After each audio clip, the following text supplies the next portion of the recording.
Welcome to my video. My name is Olivia Morand, and today I'll be talking about the Down syndrome population. This is a population near and dear to my heart, and I hope to shed light on their experiences in life as well as some struggles they endure regarding their health. Without further ado, let's get on with the video.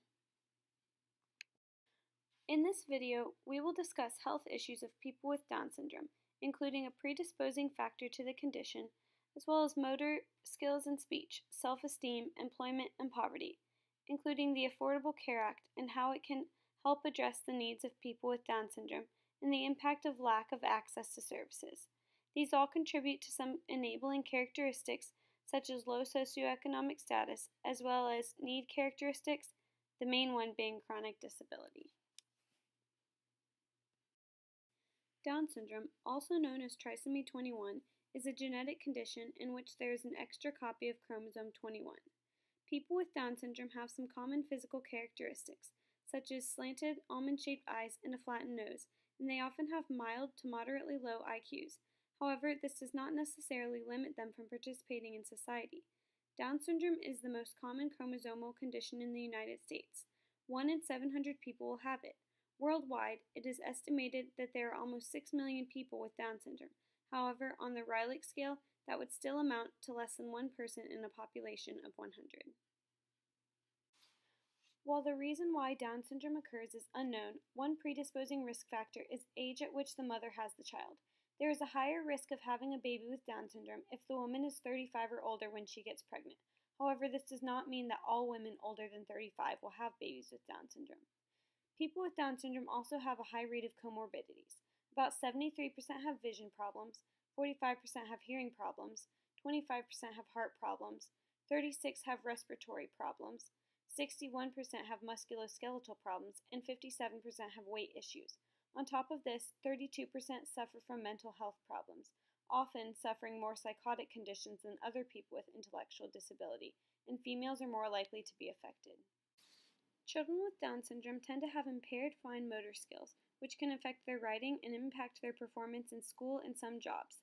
The lack of fine motor skills can also impact their ability to complete daily living tasks, like dressing, cooking, and cleaning. This can reduce their independence and take a toll on their confidence. It is important to strengthen fine motor skills during therapy. However, this presents a barrier because not all individuals with Down syndrome have access to therapy. Individuals with Down syndrome also may have impaired speech. Because many people with Down syndrome suffer from hearing loss and cognitive issues, pronouncing words and forming sentences may be challenging.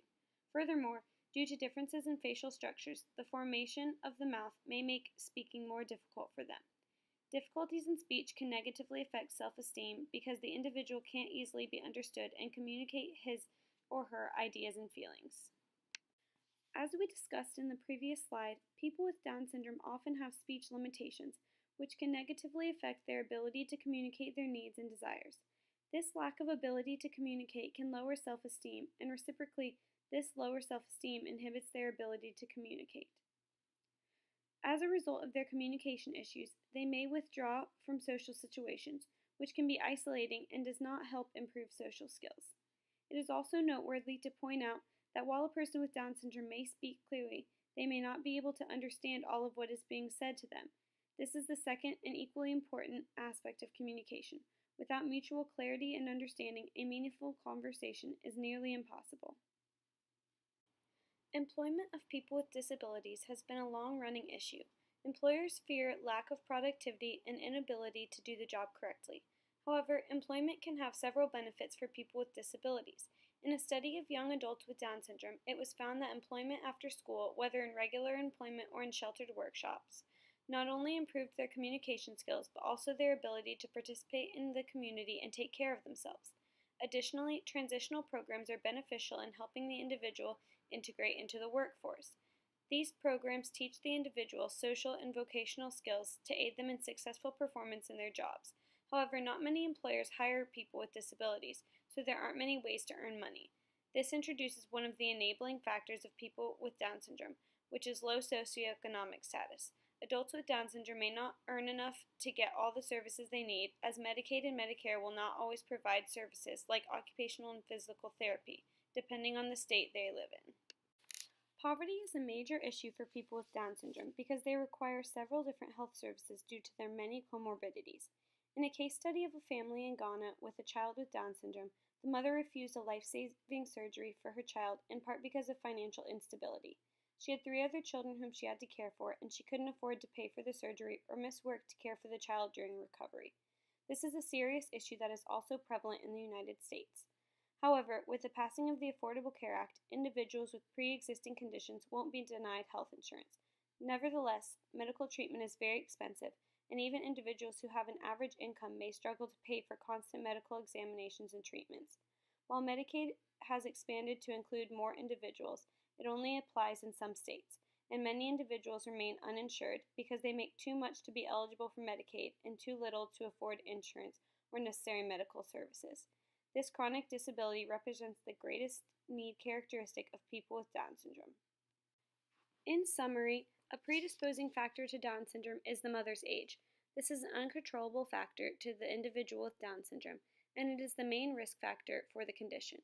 The main enabling characteristic is socioeconomic status, as low status inhibits the individual from receiving all the needed services.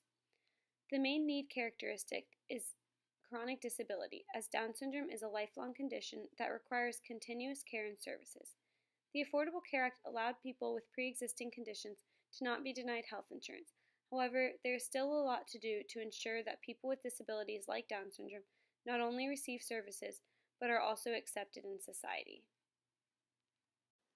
Alright, here's some food for thought. What are some actions that could be taken to help provide services to people with Down syndrome who can't afford them? Also, what can be done to eliminate the stigma associated with disabilities like Down syndrome? How could this benefit people in that population?